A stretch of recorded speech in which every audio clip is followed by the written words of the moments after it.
বিসমিল্লাহির রহমানির রহিম। Hello everyone, আসসালামু আলাইকুম। গ্রামের ঐতিহ্যবাহী পিঠার মধ্যে আমরা অনেকগুলো পিঠা খেয়ে থাকি, তার মধ্যে কিন্তু শীতের মধ্যে বিশেষ পিঠা এই পিঠা হচ্ছে দুধ চিতই পিঠা। এই পিঠা কিন্তু আমাদের গ্রামের মানুষ সবাই খেয়ে থাকবে এবং যারা আত্মীয় স্বজন আছে তাদেরকে দাওয়াত করে এই পিঠা তৈরি করে সবাইকে খাওয়াবে। আশেপাশে যারা আছে সবাই এই পিঠা খাবে। আজকে একজনের বাসায় খাবে, পরের সপ্তাহ আরেকজনের বাসায় খাবে, তারপরের সপ্তাহ আরেকজনের বাড়িতে খাবে। এভাবে কিন্তু আন্তরিকতার সাথে গ্রামের মানুষ এখনও কিন্তু পিঠা খাওয়াতে পারে। আর আত্মীয় স্বজন, মেয়ে জামাই যা আছে সবাইকে কিন্তু দাওয়াত করে নিয়ে আসে এই বিশেষ পিঠাটা খাওয়ানোর জন্য। তো আপনারা আমার সাথে থাকেন। আমি আজকে 10 কেজি দুধের দুধ চিতই পিঠা বানাবো, সেজন্য আপনাদের সাথে আমি শেয়ার করছি কিভাবে গ্রামের মানুষ ঐতিহ্যবাহী এই খাবারটা তৈরি করে আর সবাইকে কিভাবে খাওয়ায় আর আমরা কিভাবে খেয়ে থাকি। আর প্রথম থেকে শেষ পর্যন্ত আপনারা সাথে থাকেন, আপনাদের সুন্দর এই রেসিপিটা আপনাদের সাথে শেয়ার করব। যারা যারা গ্রামে বাস করেন তারা তো জানেনই, আসলে এই ঐতিহ্যটা কিন্তু অনেক দিন হারিয়ে গিয়েছে, এখন আর এই ঐতিহ্যটা দেখা যায় না। তো আমি দেখেন দুধগুলো জাল করার জন্য 10 কেজি দুধ আমি হাঁড়ির মধ্যে বসিয়ে দিয়েছি। আর এই হাঁড়ির দুধগুলো আমি কিন্তু প্রায় 2-3 ঘন্টা ভরে একদম ফুল আছে জাল দিতে থাকবো। জাল দিতে দিতে এটা দুধটাকে একদম ঘন করে ফেলবো। দেখেন এই যে একটা বড় কাঠ মানে গাছের খন্ডটা জাল দিয়ে দিয়েছি। এই গাছের খন্ডটা দিয়ে কিন্তু আমার সারা পিঠা বানানো শেষ হয়ে যাবে। আর দেখেন দুধগুলো কত সুন্দর করে জাল দিয়ে নিয়েছি, দুধগুলো একদম ঘন করে ফেলবো। আর আমাদের দাদা নানা যারা আছে বা যাদের কাছে আমরা গল্প শুনতাম, তারা অনেকে বলতো যে আগে নাকি যে মাটির এরকম ছিল চারি, সেই চারির মধ্যে পিঠা ভিজাতো। আমার শাশুড়ি বলতো যে অনেক অনেক পিঠা বানানো হতো, প্রায় আধা মণ দুধের পিঠা বানানো হতো। সেই পিঠাগুলো সবাই যারা যারা আত্মীয় স্বজন তাদের বাড়িতে আমরা খেতাম একদিন, তারা খেত একদিন, এভাবে কিন্তু প্রচলন ছিল। এখন আশেপাশে সেই রকম প্রচলন নাই, তবু আমার বাড়িতে বেশ এখনও কিছুটা প্রচলন আছে। আমি নিজে বানিয়ে নিজেরা খাই এবং আশেপাশে যারা আছে তাদেরকে দিয়ে, আত্মীয় স্বজন যারা আছে তাদেরকে আমি খাওয়াই।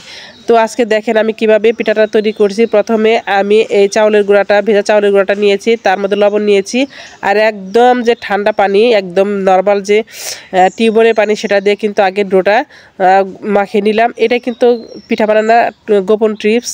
এটা হচ্ছে এই পিঠাটা কিন্তু একদম নরম তুলতুলে হবে আর এটা কিন্তু কোনোভাবে শক্ত হবে না। ঠান্ডা পানি দিয়ে আগে গোলাটা গুলে নেওয়ার পরে আমি আবার পাতিলের মধ্যে টকবগে যে গরম পানি দিয়েছিলাম সেই পানিটা যোগ করে নিচ্ছি। আর আস্তে আস্তে এটা কিন্তু ডোটাকে সুন্দর করে নিয়ে নিচ্ছি, কারণ এটা যদি একটু কিন্তু দলা পাকিয়ে যাবে না। আস্তে আস্তে এই ডোটাকে সুন্দর করে তৈরি করে নিতে হবে। তো যে ভাইয়াপুরা আমার সাথে এ পর্যন্ত আছে তাদেরকে অনুরোধ রইল, প্লিজ আমার চ্যানেলটাকে সাবস্ক্রাইব করে দিবেন। আর যারা অলরেডি এই কাজটি করেছেন তাদেরকে অসংখ্য ধন্যবাদ। আর প্লিজ আপনারা কথা বলতে বলতে এবং পিঠা দেখতে দেখতে অনেকেই কিন্তু লাইক দিতে ভুলে যান, প্লিজ একটা লাইক দিয়ে দিবেন। আর আমি দেখেন আমি এই ডোটা কিন্তু সুন্দর করে তৈরি করে নিচ্ছি। আসলে গ্রামের ঐতিহ্য এখনও কিন্তু ধরে রেখেছে। আত্মীয়তার সাথে যদি অন্তরের মিল না থাকে তাহলে কিন্তু অনেক মুশকিল। দেখেন আমাদের গ্রামের মানুষ একদম সহজ সরল, তারা নিজেরা আত্মীয়দেরকে দাওয়াত করে এবং আত্মীয়র বাড়িতে যায় এই বিশেষ পিঠাটা কিন্তু খাওয়ার জন্য। গ্রামের বাংলাদেশের প্রত্যন্ত গ্রাম অঞ্চল যত দিকে যাবেন ততই কিন্তু এই পিঠাটা দেখতে পারবেন। আর এদিকে দেখেন গুড় নিয়ে এসেছে, খেজুর গুড় দিয়ে আজকে পিঠা বানাবো। কত সুন্দর গুড়, এটা কিন্তু একদম ভালোটা নিয়ে আসা হয়েছে, খুব ভালো গুড়টা নিয়ে আসা হয়েছে। এটা দিয়ে কিন্তু আজকে পিঠা বানিয়ে খাওয়াবো। তো আপনারা সাথে থাকেন। আর গুড়গুলো কিন্তু আমি সুন্দর করে ভেঙে নিচ্ছি। নিয়ে আমি কিন্তু এটাও কিন্তু আরেকটা টিপস, গুড়গুলো কিন্তু আলাদা আমি জাল দিয়ে নিব আর দুধ কিন্তু আলাদা জাল নিয়ে নিব। যে মোটামুটি একটা স্বাভাবিক টেম্পারেচার যখন আসবে তখন কিন্তু দুটাকে অ্যাড করে দিব, তাই দুধটা ফেটে যাওয়ার কোনো সম্ভাবনা থাকবে না। এভাবেই কিন্তু আমি অনবরত পিঠা বানাই। আমি কিন্তু এই শীতের মধ্যে কয়েকবার পিঠা বানিয়েছি, এভাবে আমি পিঠা বানাই। আর আজকে আমার মেহমান এসেছে, তাদেরকে দাওয়াত করা হয়েছে, আমরা অন্যের বাড়িতে যে খেয়ে আসি, তারাও আজকে আমাদের এখানে আসবে। দেখেন গুড়গুলো সুন্দর করে জাল দিয়ে নিয়েছি আর দেখেন গোটা জাল দিয়ে নামিয়ে রেখেছি। আর ওদিকে কিন্তু 3-4 ঘন্টা যে দুধ জাল দিয়েছিলাম, দেখেন কতটা পুর হয়ে সর পড়েছে, দেখেন কতটা সুন্দর পুর হয়ে সর পড়েছে। আর হাঁড়ির যে চারিপাশটায় দেখেন অনেকটা সর পড়েছে, এই যে দেখেন কতগুলা দেখা যাচ্ছে। একদম ঘন দুধ দিয়ে পুর পড়া সর দিয়ে আজকের পিঠাটা বানাবো। এভাবে কিন্তু পিঠা বানায়। আগে আমি শুনেছি আমার শাশুড়ির কাছে আরও বেশি পিঠা বানাতো, এখন তাও অনেকটা কম হয়ে গেছে। আর এদিকে দেখেন রাত্রেবেলায় খাওয়ার জন্য প্রথমে যে খাবো সেই কিছু পিঠা আমি রাত্রে বানিয়ে নিচ্ছি। আর অন্যগুলা যেগুলো আমরা কালকে খাবো সারা রাত ভিজে রাখার পরে সেটা কিন্তু আলাদা ভিজাবো, কারণ একাত্র ভিজালে কিন্তু হাতের স্পর্শ লেগে দুধ মানে পিঠাটা নষ্ট হয়ে যাওয়ার সম্ভাবনা আছে। তো দুধটা আর গুড়টা আমি অ্যাডজাস্ট করে নিলাম, আর একটু চেখে দেখবো যে কী পরিমাণ আর একটু গুড় লাগবে কি না। আর একটু সামান্য কিন্তু লবণও কিন্তু দিয়ে নিয়েছি, কারণ এখন গুড়ের মধ্যে অনেক সময় লবণ থাকে, ভালো গুড়ের মধ্যে কিন্তু লবণের ভাগটা কম থাকে। আর এদিকে আরেকটু লাগবে, সেটা আমি সুন্দর অ্যাডজাস্ট করে দিয়ে নিয়েছি। আসলে আমার অনেকটা ঠান্ডা লেগেছে, আমার কথার ভয়েসটা একদম খারাপ শোনাচ্ছে, আপনারা ক্ষমা সুন্দর দৃষ্টিতে দেখবেন। এইদিকে আমি প্রথমে যে পিঠাগুলো খাবো সেগুলো আস্তে আস্তে ভিজিয়ে নিচ্ছি। আর এদিকে দেখেন এমনি এমনি পিঠা অনেকগুলো, সুদা পিঠা অনেকেও খাওয়া হয়ে গেছে, মানে গরম গরম পিঠা ঠান্ডার মধ্যে খেতে কিন্তু খুব ভালো লাগে। আর এদিকে রাত্রে খাওয়ার জন্য আমি আস্তে আস্তে পিঠাগুলো সুন্দর করে ভিজিয়ে নিচ্ছি। আর দেখেন অনেকটা গুলাগুলি নিয়েছি, অনেকগুলো পিঠা খেয়ে নিয়েছি। এইগুলাতে কিন্তু শেষ না, পরবর্তীতে কিন্তু আমাকে আবারও গুলা গুলতে হয়েছিল, সেটা কিন্তু আপনাদের আসলে দেখানো হয়নি। এমনিতে ভিডিওটা অনেক বড় হয়ে গেছে। আসলে আমার শাশুড়ির কাছে শুনতাম যে তার সে নাকি অনেকগুলো, তখন তো এত বড় বড় হাঁড়ি ছিল না, তখন যে মাটির যে হাঁড়ি ছিল চারি, সেটার মধ্যে অনেক বড় হাঁড়ি, সেই মাটির হাঁড়ির মধ্যে দুধ দিয়ে পিঠা ভিজাতো। সেই পিঠা নাকি তারা সকালবেলায় খেত, অনেক অনেক মানুষ আসতো। সেই সকাল 10টা থেকে বা 1টার থেকে 4টা করে খোলা জ্বালাতো, 4টা খোলায় পিঠা বানাতো, সেই পিঠা কিন্তু সবাইকে খাওয়াতো। আসলে এটা আস্তে আস্তে মানুষের যখন একক ফ্যামিলি হয়ে যাচ্ছে, দূরত্বটা বৃদ্ধি পেয়ে যাচ্ছে, মানুষের মধ্যে আন্তরিকতাটা কমে যাচ্ছে, আর গ্রামের ঐতিহ্যটাও অনেক পিছিয়ে যাচ্ছে। এভাবে কিন্তু হারিয়ে যাচ্ছে আমাদের যে ঐতিহ্য, আমাদের যে সংস্কৃতি। আসলে এভাবে যারা আগের দিনের মানুষরা যখন ছিল, তাদের মধ্যে আন্তরিকতা ছিল, ভালোবাসা ছিল। আস্তে আস্তে কেমন জানি মানুষ একক পরিবারে হয়ে গেছে। এখন দেখেন 1 কেজি 2 কেজি দুধ দিয়ে পিঠা বানানো হয়ে যায়, আর ফ্যামিলি যারা আছে তারাই খায়, আর সবাইকে কিন্তু এরকম করে অনুষ্ঠান করে খাওয়ানো হয় না। আস্তে আস্তে কেমন জানি হারিয়ে গেছে আন্তরিকতা।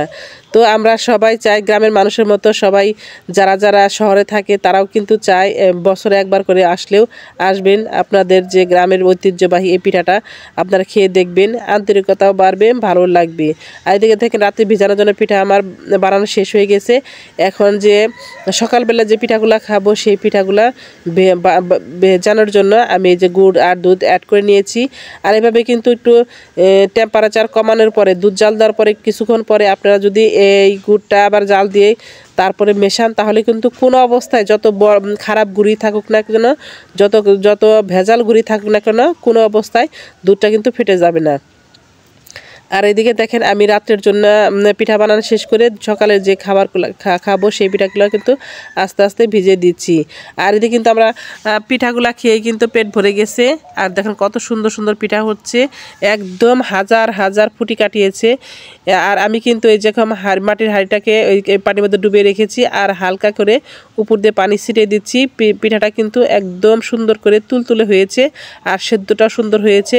আর এভাবে মাটির হাঁড়িটা, এই যে মাটির ঢাকনাটা বারবার এরকম করে ঢেকে ঢেকে দিচ্ছি। এইভাবে কিন্তু অনেক পিঠা বানানো হয়ে গেছে, অনেক রাত হয়ে গেছে, আমি আস্তে আস্তে সব পিঠা বানিয়ে নিয়েছি।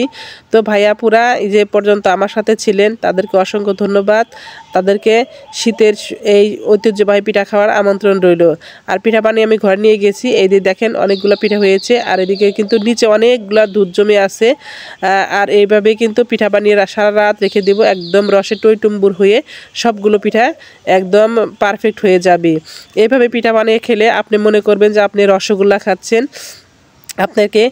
আর এই যে দেখেন রাত্রেবেলা যে পিঠাগুলো বানিয়েছিলাম সেগুলো সব খেয়ে নিয়েছে, আর কয়েকটা পিঠা আছে। আর এটা দেখেন কত সুন্দর দেখা যাচ্ছে। এটাও আবার পরের দিন সকালবেলায় আমার এই যে দৃশ্যটা, আমার মেয়ে সবার আগে পিঠা খাবে, কিন্তু সে নিচের পিঠাটাই খাবে। সে একটা পিঠা নিয়ে নিল আর সবার আগে খেয়ে নিল। আসলেও পিঠা খেতে সবার আকর্ষণ যে কেমন হয়েছে, কি মজা হয়েছে। রাত্রে খেয়েছে তাতে তো হয়নি, দিনের বেলায় যে একটা আলাদা কিন্তু টেস্ট, সারা রাত ভিজার পরে একদম তুলতুলে যে পিঠাটা, সেটাই কিন্তু সবচেয়ে মজার। আর দেখেন সকালবেলা দেখেন কতটা সুন্দর হয়ে ফেটে ফেটে গেছে, আর হাজার হাজার ছিদ্র হয়েছে পিঠার মধ্যে, কোনো কাঁচা নেই, কোনো এই নেই, খুব সুন্দর একটা পিঠা হয়েছে।